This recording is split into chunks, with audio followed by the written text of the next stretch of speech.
Hello. So, if you read the show notes, or if you have noticed anything, I have started a second podcast. So instead of reading the little teeny tiny snippet of about the author, and that's all you get, I am actually going to expand, and the show is actually aired at this point. It aired yesterday as of when this video will be available. So it's going to be like behind the scenes. So as I'm reading a book, for example, I'm reading Eyre right now. So we're going to do however long that book runs. We'll talk about that author, what happened, like their life, why they wrote the book, what inspired the book, what was happening in the world at the time, or their part of the world, the whole world, depending on how long the book is. I may have to expand a lot. So we're gonna start doing that too. So today I am back to back getting episodes done. So today is going to be, I don't even have the website up that has my script on it. So I came up here super prepared. Eyre. Yep, that's what we need.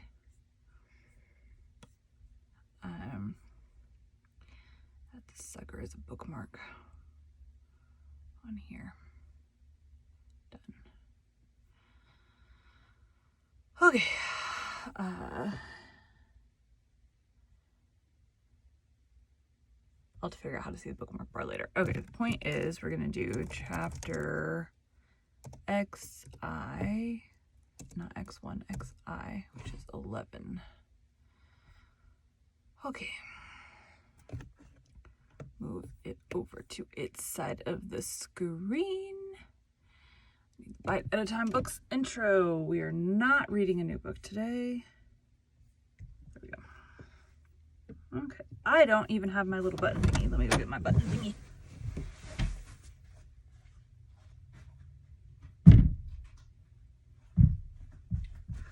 Okay. I'm just so excited to start recording and get this done that I just forgot everything. All right, gotta readjust my beanbag. Boop. Now there we go.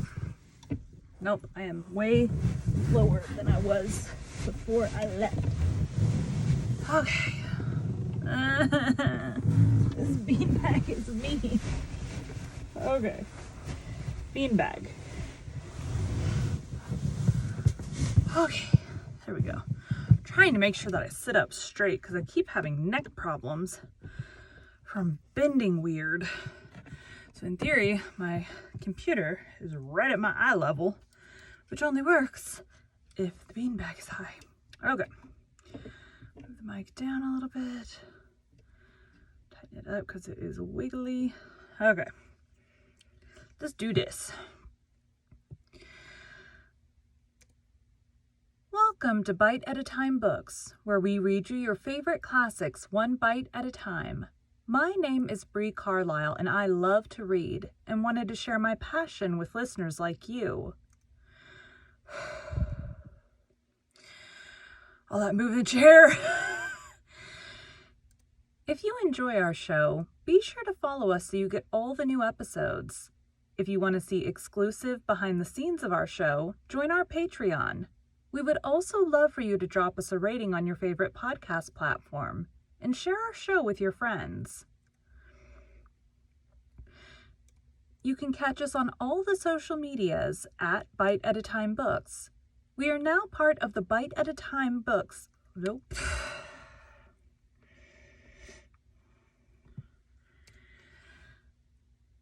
We are now part of the Bite at a Time Books Productions Network. If you ever wondered what inspired your favorite classic novelist to write their stories, what was happening in their lives or the world at the time, check out Bite at a Time Books Behind the Story, wherever you listen to podcasts. Today we will be continuing Jane Eyre by Charlotte Bronte. Okay.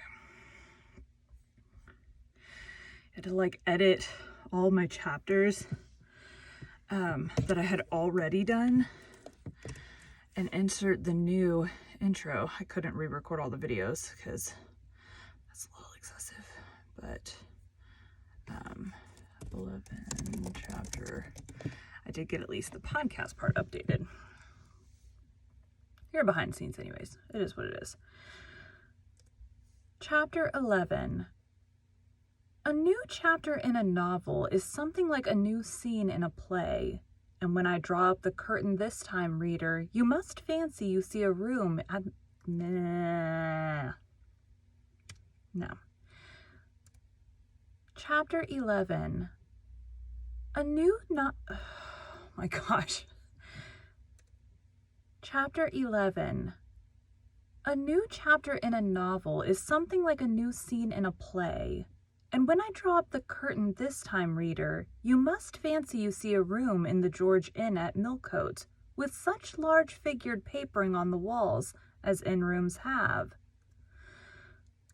Such a carpet, such furniture, such ornaments on the mantelpiece, such prints, including a portrait of George III, and another of the Prince of Wales, and a representation of the death of Wolfe.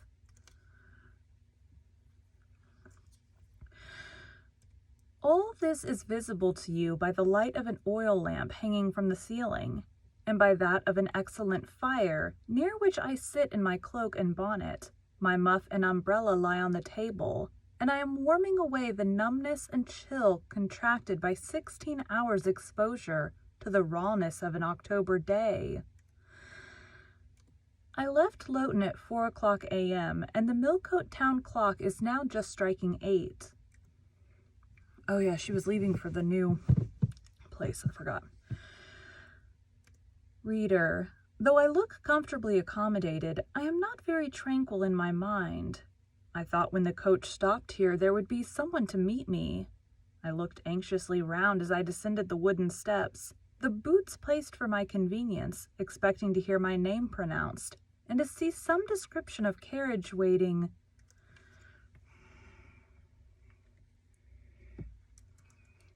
And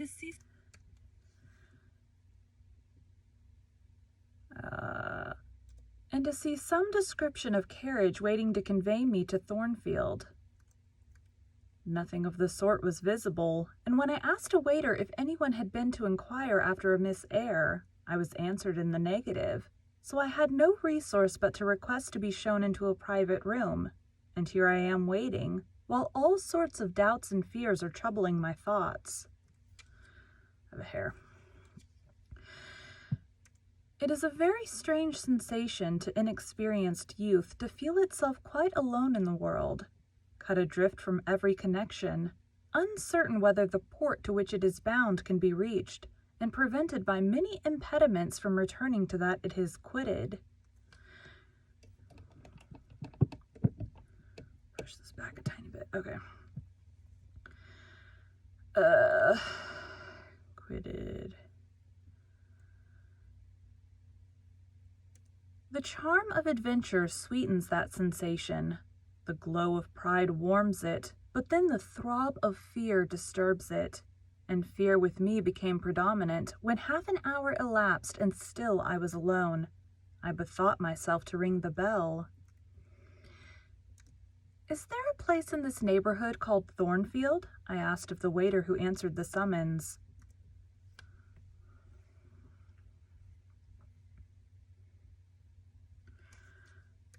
"Thornfield? I don't know, ma'am. I'll inquire at the bar." He vanished but reappeared instantly. "Is your name Eyre, miss?" "Yes." "Person here waiting for you." I jumped up, took my muff and umbrella, and hastened into the inn passage. A man was standing by the open door, and in the lamplit street I dimly saw a one-horse conveyance. "This will be your luggage, I suppose," said the man, rather abruptly when he saw me, pointing to my trunk in the passage. "Yes." He hoisted it onto the vehicle, which was a sort of car, and then I got in. Before he shut me up, I asked him how far it was to Thornfield. "A matter of 6 miles. How long shall it be before we get there? Happens an hour and a half.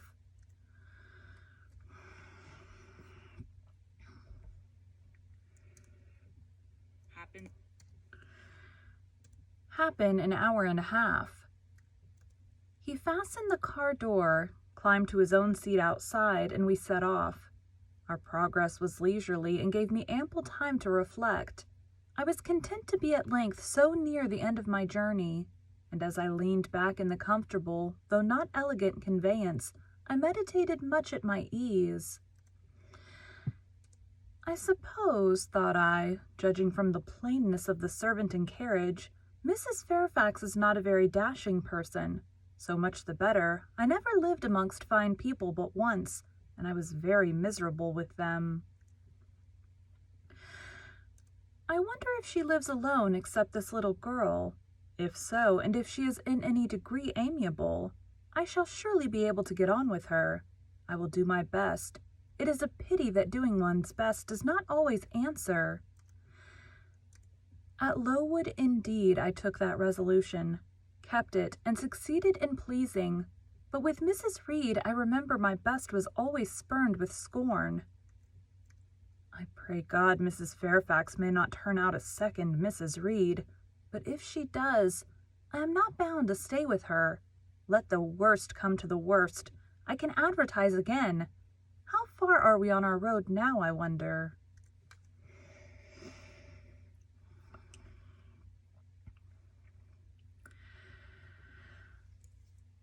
I let down the window and looked out. Millcote was behind us, judging by the number of its lights. It seemed a place of considerable magnitude, much larger than Loughton. We were now, as far as I could see, on a sort of common, but there were houses scattered all over the district. I felt we were in a different region to Lowood, more populous, less picturesque, more stirring, less romantic. The roads were heavy, the night misty. My conductor let his horse walk all the way, and the hour and a half extended, I verily believe, to 2 hours. At last he turned in his seat and said, "You're known so far for North of the..."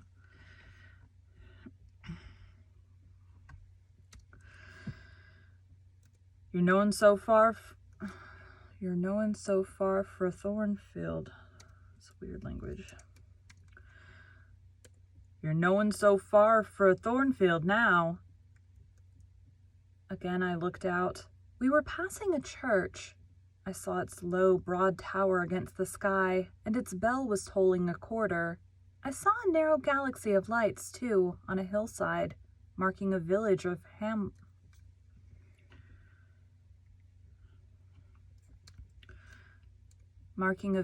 hamlet.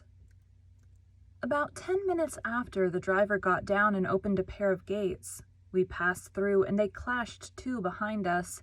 We now slowly ascended a drive and came upon the long front of a house. Candlelight gleamed from one curtained bow window. All the rest were dark. The car stopped at the front door. It was opened by a maidservant. I alighted and went in. "Will you walk this way, ma'am?" said the girl, and I followed her across a square hall with high doors all round. She ushered me into a room whose double illumination of fire and candle at first dazzled me, contrasting as it did with the darkness to which my eyes had been for 2 hours inured. When I could see, however, a cozy and agreeable picture presented itself to my view.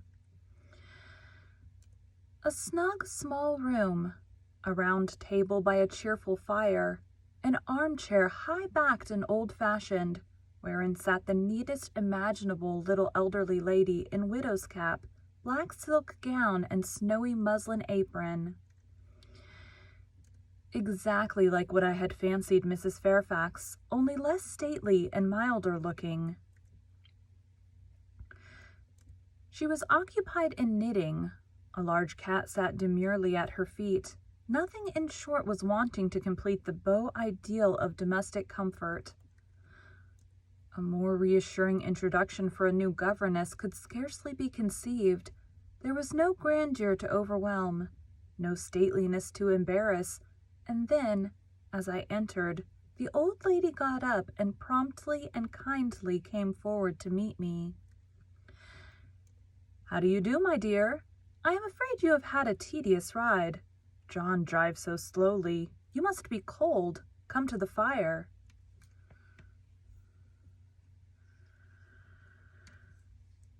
"How do you do, my dear? How do you do, my dear? I am afraid you have had a tedious ride. John drives so slowly. You must be cold. Come to the fire." Better. I like that better. "Mrs. Fairfax, I suppose?" said I. "Yes, you are right. Do sit down." She conducted me to her own chair, and then began to remove my shawl and untie my bonnet strings. I begged she would not give herself so much trouble. "Oh, it is no trouble. I dare say your own hands are almost numbed with cold. Leah, make a little hot negus and cut a sandwich or two. Here are the keys of the storeroom." And she produced from her pocket a most housewifely bunch of keys and delivered them to the servant. "Now then, draw nearer to the fire," she continued. "You've brought your luggage with you, haven't you, my dear?" "Yes, ma'am." "I'll see it carried into your room," she said, and bustled out. She treats me like a visitor, thought I. I little expected such a reception. I anticipated only coldness and stiffness. This is not like what I have heard of the treatment of governesses, but I must not exult too soon. She returned, with her own hands cleared her knitting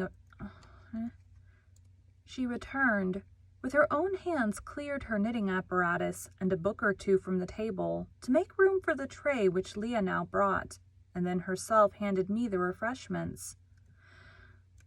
I felt rather confused at being the object of more attention than I had ever before received, and that, too, shown by my employer and superior, but as she did not herself seem to consider she was doing anything out of her place, I thought it better to take her civilities quietly.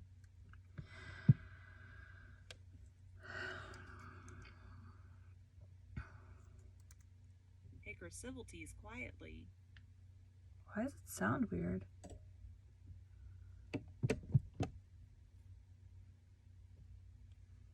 Maybe because I'm talking far from it. "Shall I have the pleasure of seeing Miss Fairfax tonight?" I asked, when I had partaken of what she had offered me. "What did you say, my dear? I am a little deaf," returned the good lady, approaching her ear to my mouth. I repeated the question more distinctly. "Miss Fairfax? Oh, you mean Miss Varens. Varens is the name of your future pupil." "Indeed? Then she is not your daughter?" "No, I have no family."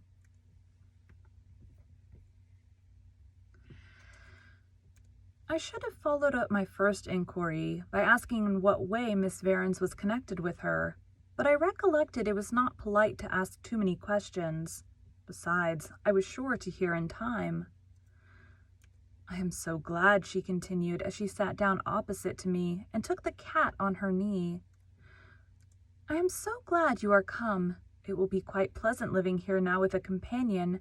To be sure, it is pleasant at any time, for Thornfield is a fine old hall, rather neglected of late years perhaps, but still it is a respectable place.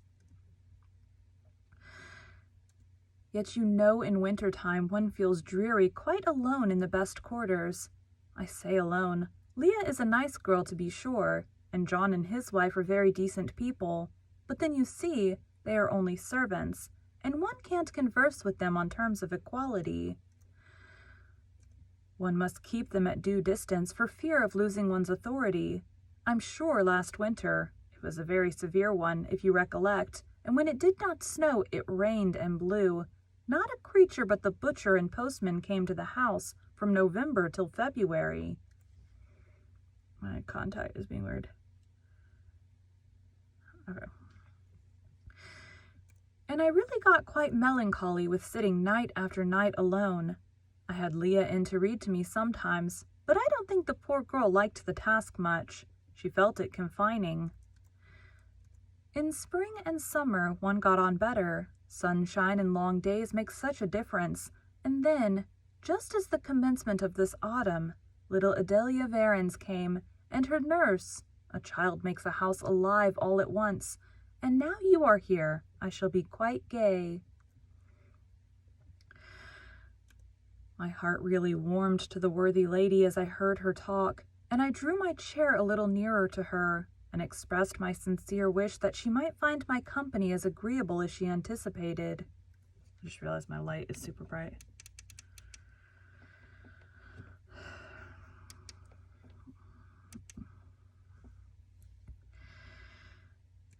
"But I'll not keep you sitting up late tonight," said she. "It is on the stroke of 12 now, and you have been traveling all day. You must feel tired. If you have got your feet well warmed, I'll show you your bedroom. I've had the room next to mine prepared for you. It is only a small apartment, but I thought you would like it better than one of the large front chambers. To be sure, they have finer furniture, but they are so dreary and solitary. I never sleep in them myself."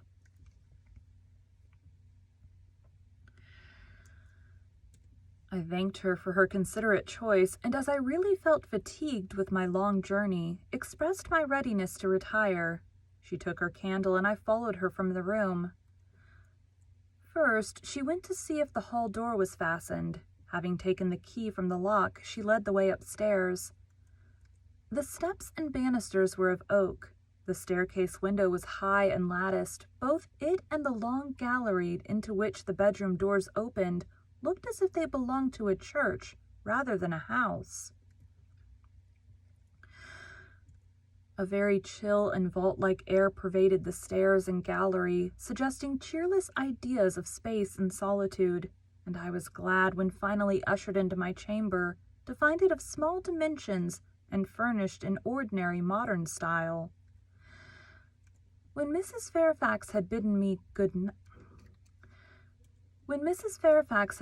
a kind good night, and I had fastened my door, gazed leisurely round, and in some measure effaced the eerie impression made by that wide hall, that dark and spacious staircase, and that long cold gallery, by the livelier aspect of my little room, I remembered that after a day of bodily fatigue and mental anxiety, I was now at last in safe haven.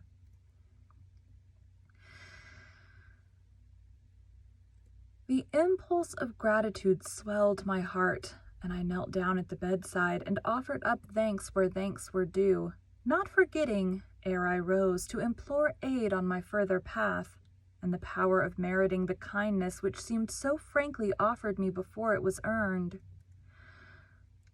My couch had no thorns in it that night, my solitary room no fears.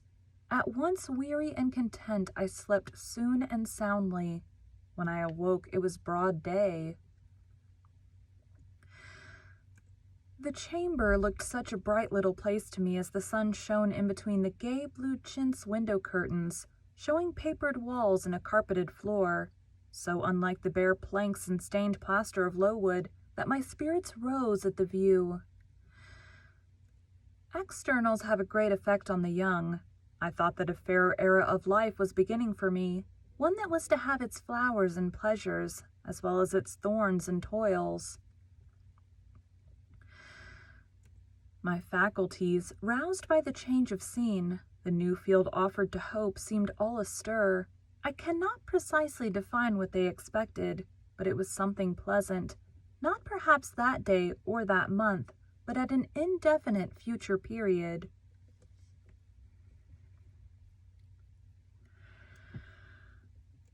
I rose. I dressed myself with care, obliged to be plain, for I had no article of attire that was not made with extreme simplicity. I was still by nature solicitous to be neat. It was not my habit to be disregardful of appearance or careless of the impression I made. On the contrary, I ever wished to look as well as I could, and to please as much as my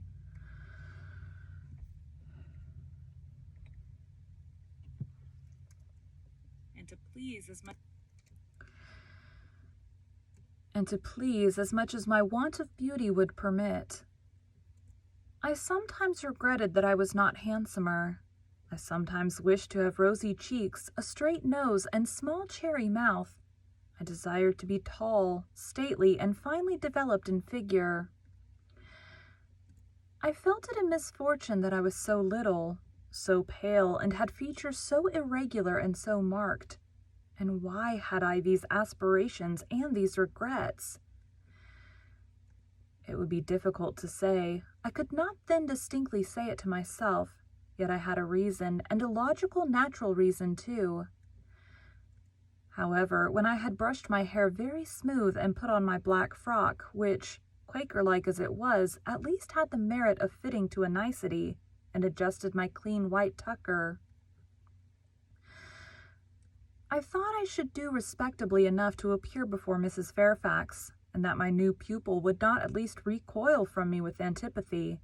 Having opened my chamber window and seen that I left all things straight and neat on the toilet table, I ventured forth. Another long paragraph from them.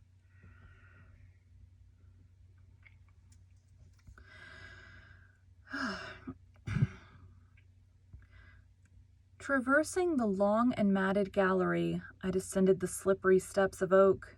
Then I gained the hall. I halted there a minute. I looked at some pictures on the walls. One, I remember, represented a grim man in a cuirass, and one a lady with powdered hair and a pearl necklace.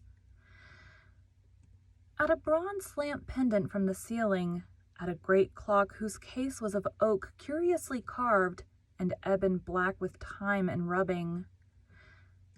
Everything appeared very stately and imposing to me, but then I was so little accustomed to grandeur. The hall door, which was half of glass, stood open. I stepped over the threshold. It was a fine autumn morning. The early sun shone serenely on embrowned groves and still green fields, advancing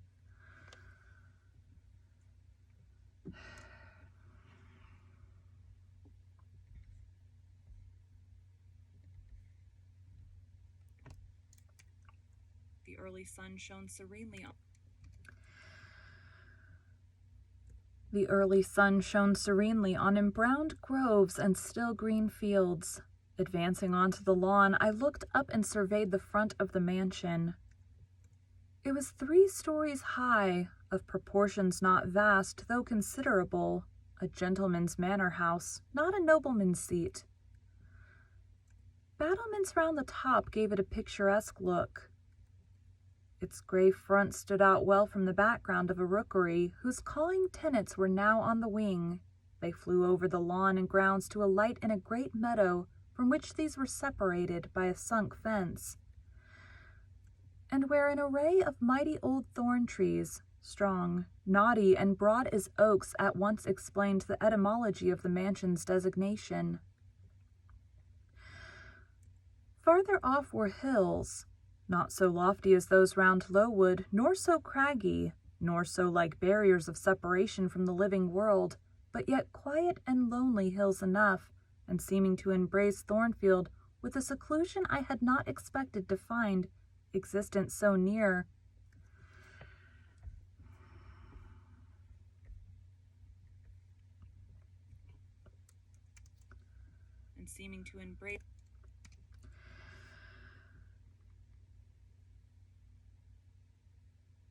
And seeming to embrace Thornfield with a seclusion I had not expected to find existent so near the stirring locality of Millcote.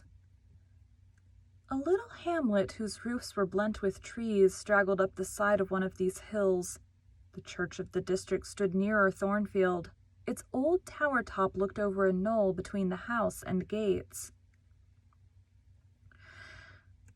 I was yet enjoying the calm prospect and pleasant fresh air, yet listening with delight to the cawing of the rooks, yet surveying the wide, hoary front of the hall, and thinking what a great place it was for one lonely little dame like Mrs. Fairfax to inhabit. Nope. And seeming to embrace Thornfield. Stop it. End.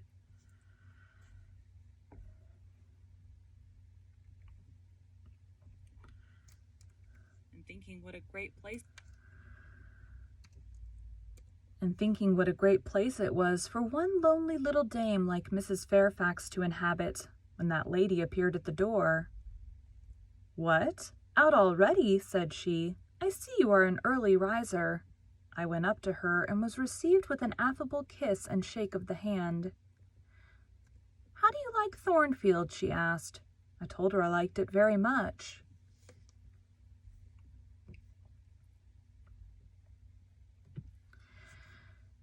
"Yes," she said, "it is a pretty place, but I fear it will be getting out of order unless Mr. Rochester should take it into his head to come and reside here permanently.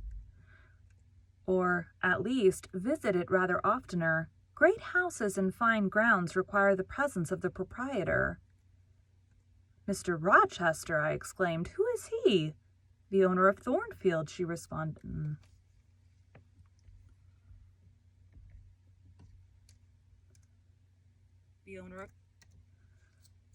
The owner of Thornfield," she responded quietly. "Did you not know he was called Rochester?"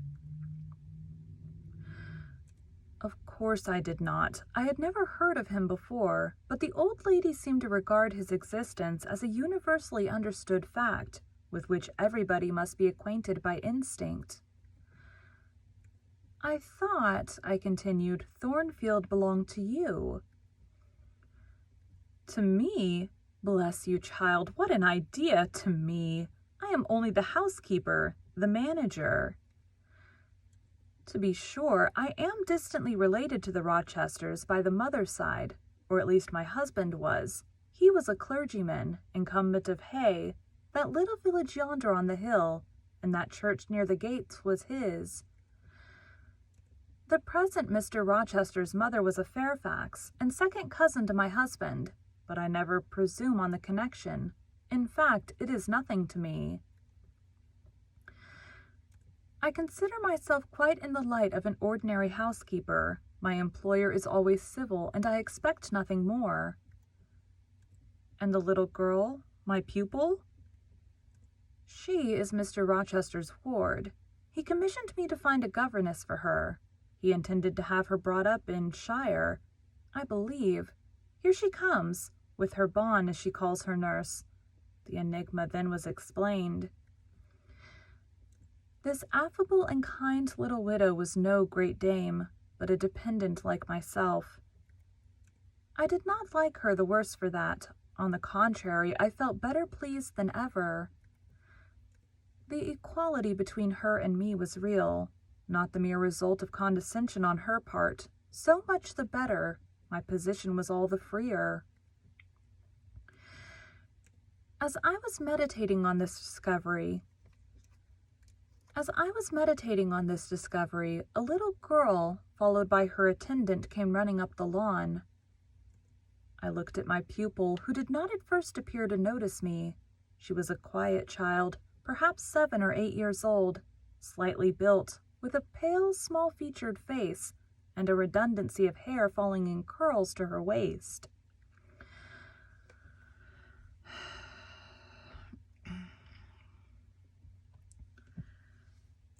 "Good morning, Miss Adela," said Mrs. Fairfax. "Come and speak to the lady who is to teach you, and to make you a clever woman some day." She approached. "C'est la ma governante. "C'est la ma governante," said she, pointing to me and addressing her nurse, who answered.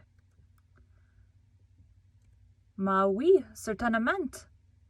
"Are they foreigners?" I inquired, amazed at hearing the French language. "The nurse is a foreigner, and Adela was born on the continent, and, I believe, never left it till within 6 months ago. When she first came here, she could speak no English. Now she can make shift to talk it a little. I don't understand her. She mixes it so with French, but you will make out her meaning very well, I dare say."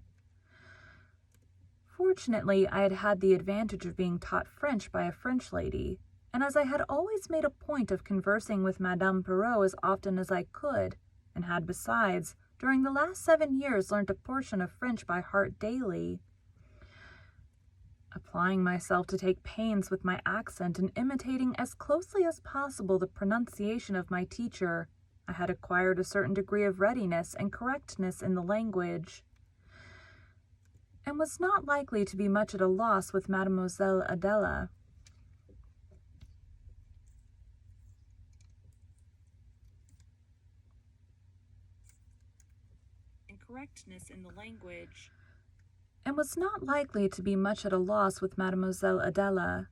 She came and shook hands with me when she heard that I was her governess, and as I led her in to breakfast, I addressed some phrases to her in her own tongue.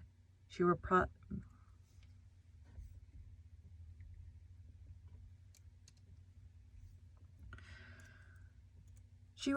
briefly at first, but after we were seated at the table and she had examined me some 10 minutes with her large hazel eyes, she suddenly commenced chattering fluently. "Ah," cried she in French, "you speak my language as well as Mr. Rochester does. I can talk to you as I can to him, and so can Sophie. She will be glad. Nobody here understands her. Madame Fairfax is all English. Sophie is my nurse. She came with me over the sea in a great ship with a chimney that smoked. How did it smoke? And I was sick, and so was Sophie, and so was Mr. Rochester.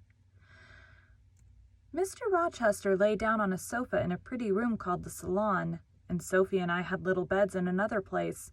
I nearly fell out of mine. It was like a shelf. And Mademoiselle, what is your name? Eyre. Jane Eyre."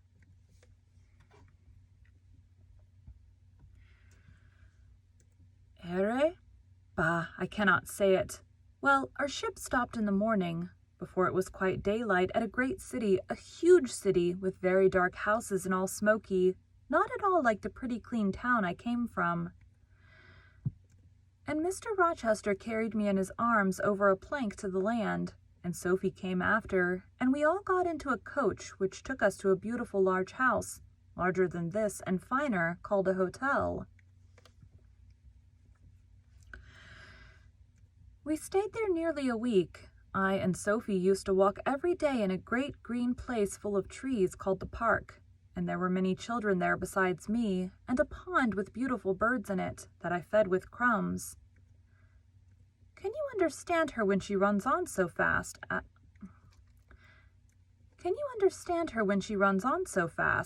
Asked Mrs. Fairfax. I understood her very well, for I had been accustomed to the fluent tongue of Madame Perrot. I wish, continued the good lady, you would ask her a question or two about her parents. I wonder if she remembers them. Adele, I inquired, with whom did you live when you were in that pretty clean town you spoke of? I lived long ago with Mamma, but she has gone to the Holy Virgin. Mamma used to teach me to dance and sing and to say verses. A great many gentlemen and ladies came to see Mamma, and I used to dance before them, or to sit on their knees and sing to them. I liked it. Shall I let you hear me sing now? She had finished her breakfast, so I permitted her to give a specimen of her accomplishments. Descending from her chair, she came and placed herself on my knee. Then, folding her little hands demurely before her, shaking back her curls and lifting her eyes to the ceiling, she commenced singing a song from some opera. It was the strain of a forsaken lady who, after bewailing the perfidy of her lover, calls pride to her aid. Excuse me. Desires her attendant to deck her in her brightest jewels and richest robes, and resolves to meet the false one that night at a ball, and prove to him, by the gaiety of her demeanor, how little his desertion has affected her. The subject seems strangely chosen for an infant singer, but I suppose the point of the exhibition lay in hearing the notes of love and jealousy, warbled with the lisp of childhood. And in very bad taste that point was. At least I thought so.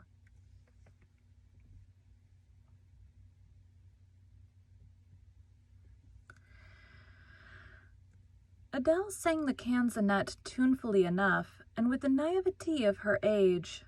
This achieved, she jumped from my knee and said, "Now, mademoiselle, I will repeat you some poetry."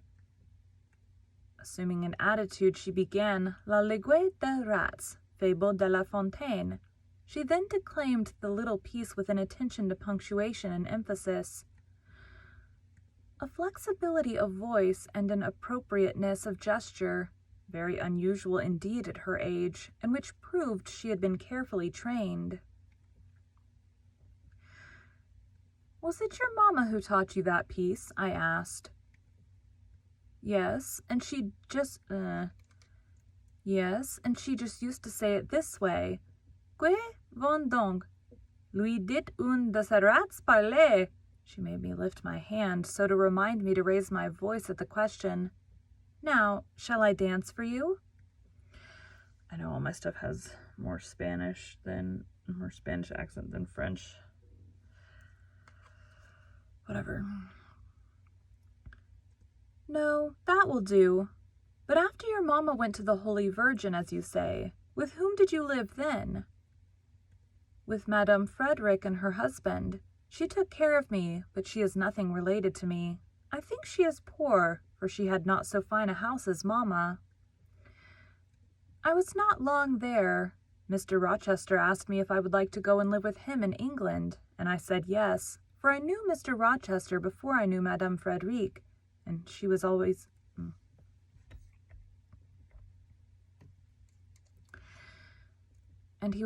kind to me and gave me pretty dresses and toys. But you see, he has not kept his word, for he has brought me to England, and now he has gone back again himself, and I never see him. At breakfast, After breakfast, Adele and I withdrew to the library, which room, it appears, After breakfast, Adele and I withdrew to the library, which room, it appears, Mr. Rochester had directed should be used as the schoolroom.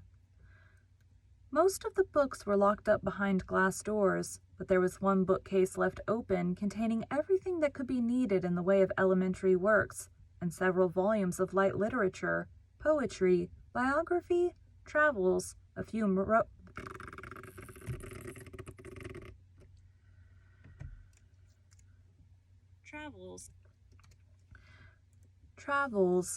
romances, etc. I suppose he had considered that these were all the governess would require for her private perusal, and indeed they contented me amply for the present. Compared with the scanty pickings I had now and then been able to glean at Lowood, they seemed to offer an abundant harvest of entertainment and information. In this room, too, there was a cabinet piano, quite new and of superior tone, also an easel for painting and a pair of globes.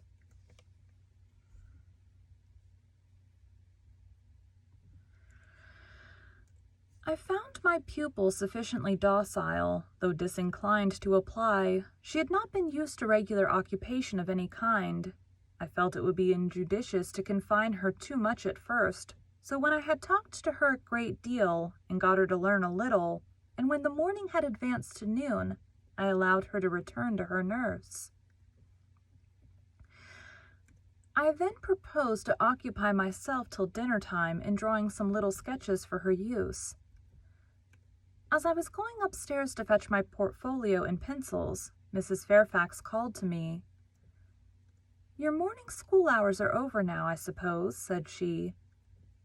She was in a room, the folding doors of which stood open. I went in when she addressed me. It was a large, stately apartment, with purple chairs and curtains. A Turkey carpet, walnut-paneled walls, one vast window rich in stained glass, and a lofty ceiling, nobly molded. Mrs. Fairfax was dusting some vases of fine purple spar which stood on a sideboard. "What a beautiful room!" I exclaimed, as I looked around, for I had never before seen any half so imposing.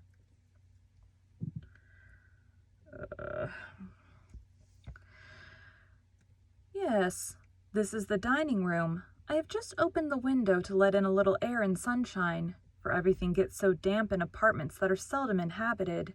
The drawing room yonder feels like a vault."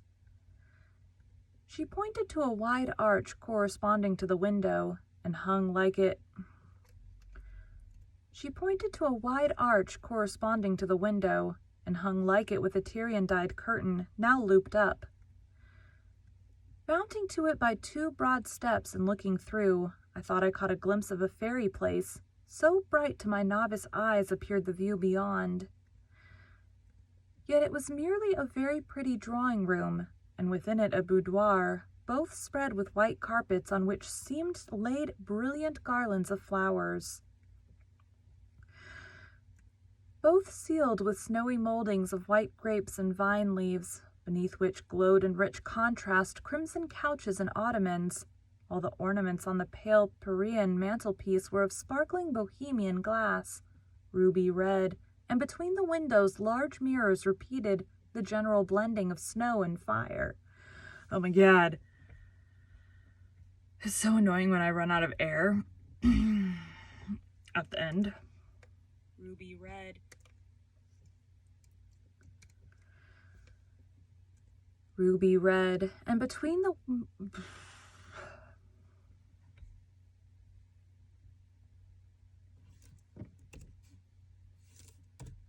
glass.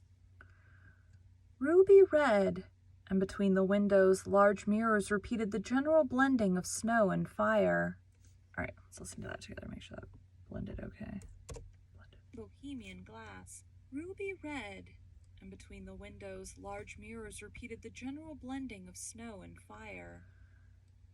"In what order you keep these rooms, Mrs. Fairfax," said I. "No dust, no canvas coverings, except that the air feels... Bleh. In what order you keep these rooms, Mrs. Fairfax," said I.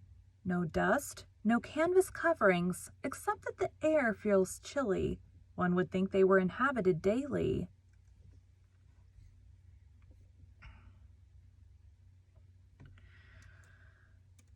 "Why, Miss Eyre, though Mr. Rochester's visits here are rare, they are always sudden and unexpected, and as I observed that it put him out to find everything swathed up, and to have a bustle of arrangement on his arrival, I thought it best to keep the rooms in readiness." "Is Mr. Rochester an exacting, fastidious sort of man?" "Not particularly so, but he has a gentleman's tastes and habits, and he expects to have things managed in conformity to them." "Do you like him? Is he generally liked?" "Oh, yes. The family have always been respected here. Almost all the land in this neighborhood, as far as you can see, has belonged to the Rochesters time out of mind." "Well, but leaving his land out of the question, do you like him? Is he liked for himself?" "I have no cause to do otherwise than to like him, and I believe he is considered a just and liberal landlord by his tenants, but he has never lived much amongst them." "But has he no peculiarities? What, in short, is his character?" "Oh, his character is unimpeachable, I suppose. He is rather peculiar, perhaps. He has traveled a great deal and seen a great deal of the world, I should think. I dare say he is clever, but I never had much conversation with him." "In what way is he peculiar?" "I don't know. It is not easy to describe. Nothing striking, but you feel it when he speaks to you. You cannot be always sure whether he is in jest or earnest, whether he is pleased or the contrary. You don't thoroughly understand him, in short. At least, I don't. But it is of no consequence. He is a very good master." This was all the account I got from Mrs. Fairfax of her employer and mine. There are people who seem to have no notion of sketching a character, or observing and describing salient points.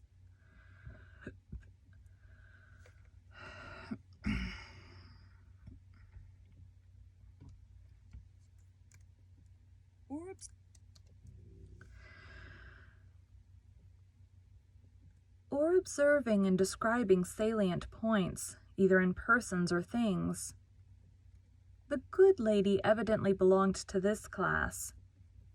My queries puzzled, but did not draw her out.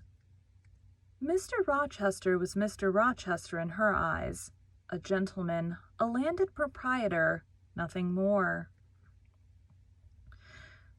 She inquired and searched no further, and evidently wondered at my wish to gain a more definite notion of his identity.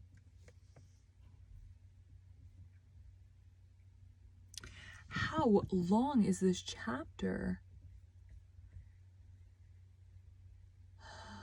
Not too much longer.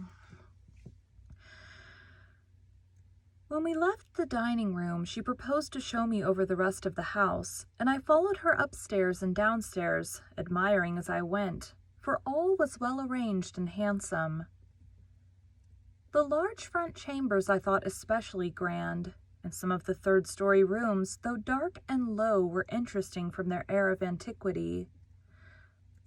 The furniture once appropriated to the lower apartments had from time to time been removed here as fashions changed, and the imperfect light entering by their narrow casement showed bedsteads of 100 years old. Chests in oak or walnut looking, with their strange carvings of palm branches and cherubs' heads, like types of the Hebrew ark, rows of venerable chairs, high-backed and narrow. Stools still more antiquated, on whose cushioned tops were yet apparent traces of half-effaced embroideries, wrought by fingers that for 2 generations had been coffin dust. All these relics gave to the third story of Thornfield Hall the aspect of a home of the past, a shrine of memory. I liked the hush, the gloom, the quaintness of these retreats in the day, but I by no means coveted a night's repose on one of those wide and heavy beds. Shut in, some of them with doors of oak, shaded others with wrought Old English hangings crusted with thick work, portraying effigies of strange flowers and stranger birds and strangest human beings, all which would have looked strange indeed by the pallid gleam of moonlight. "Do the servants sleep in these rooms?" I asked. "No, they occupy a range of smaller apartments to the back. No one ever sleeps here. One would almost say that, if there were a ghost at Thornfield Hall, this would be its haunt." "So I think you have no ghost, then?"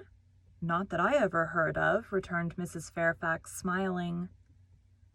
"Nor any traditions of one? No legends or ghost stories?"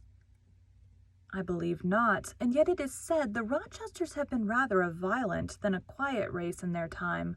Perhaps, though, that is the reason they rest tranquilly in their graves now." "Yes, after life's fitful fever they sleep well," I muttered.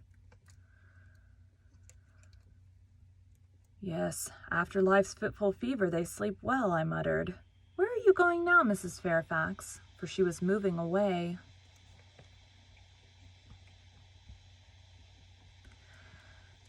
"On to the Leads. Will you come and see the view from thence?" I followed still up a very narrow staircase to the attics, and thence by a ladder and through a trapdoor to the roof of the hall.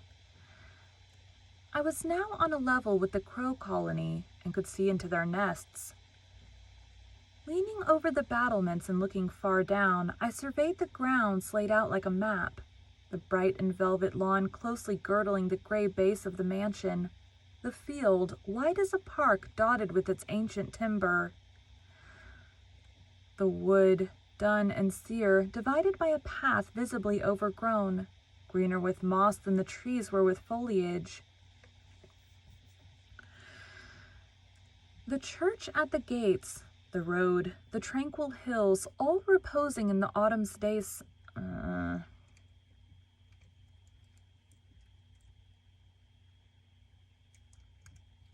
the trees were with foliage. The church at the gates, the road, the tranquil hills, all reposing in the autumn day's sun. The horizon bounded by a propitious sky, azure marbled with pearly white. No feature in the scene was extraordinary, but all was pleasing. When I turned from it and were past the trap door, I could scarcely see my way down the ladder. The attic seemed black as a vault compared with that arch of blue air to which I had been looking up.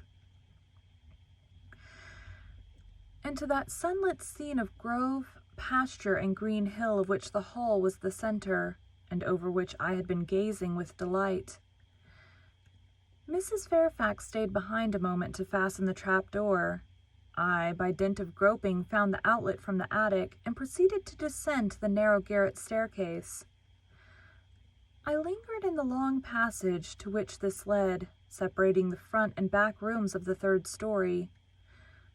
Narrow, low, and dim, with only one little window at the far end, and looking, with its 2 rows of small black doors all shut like a corridor in some Bluebeard's castle. While I paced softly on, the last sound I expected to hear in so still a region, a laugh struck my ear. It was a curious laugh, distinct, formal, mirthless. I stopped. The sound ceased only for an instant. It began again, louder, for at first, though distinct, it was very low.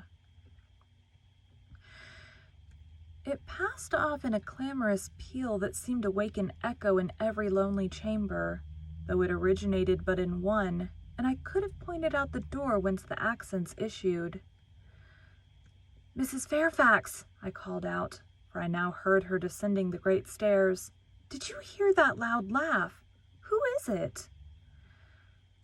"Some of the servants, very likely," she answered. "Perhaps Grace Poole." "Do you hear it?" I again inquired.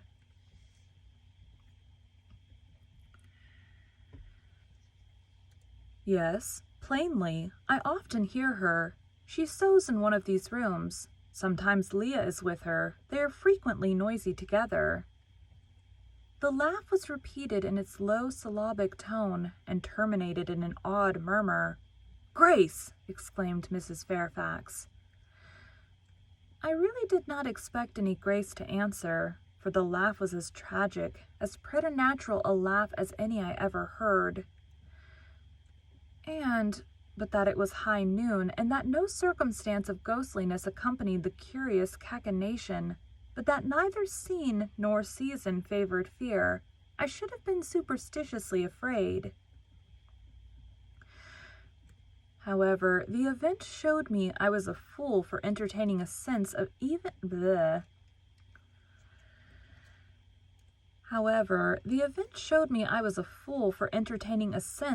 of surprise. The door nearest me opened, and a servant came out, a woman of between 30 and 40, a set, square-made figure, red-haired and with a hard, plain face. Any apparition less romantic or less ghostly could scarcely be conceived. "Too much noise, Grace," said Mrs. Fairfax. "Remember directions." Grace curtsied silently and went in. "She is a person we have to sew and assist Leah in her housemaid's work," continued the widow. "Not altogether unobjectionable in some points, but she does well enough. By the by, how have you got on with your new pupil this morning?" The conversation thus turned on Adele, continued till we reached the light and cheerful region below.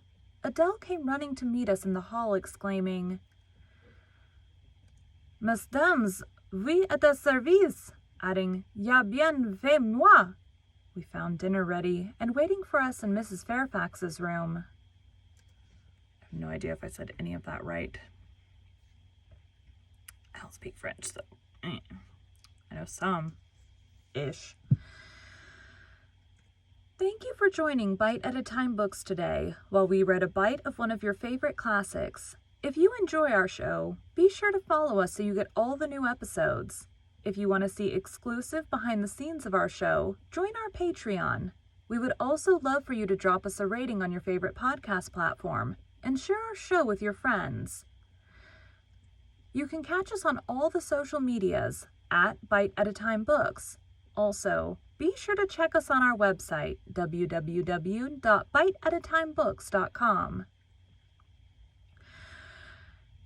We are now part of the Bite at a Time Books Productions Network. Say that better. We are now part of the Bite at a Time Books Productions Network. If you ever wondered what inspired your favorite classic novelists to write their stories, what was happening in their lives or the world at the time, check out Bite at a Time Books Behind the Story, Tuesdays wherever you listen to podcasts. Again, my name is Bree Carlisle, and I hope you come back tomorrow while we take the next bite of Jane Eyre. Let's see how long that next chapter is, because it is dinner time for me, and if that next one is long, I am not going to get another one done today. All right, thanks, guys.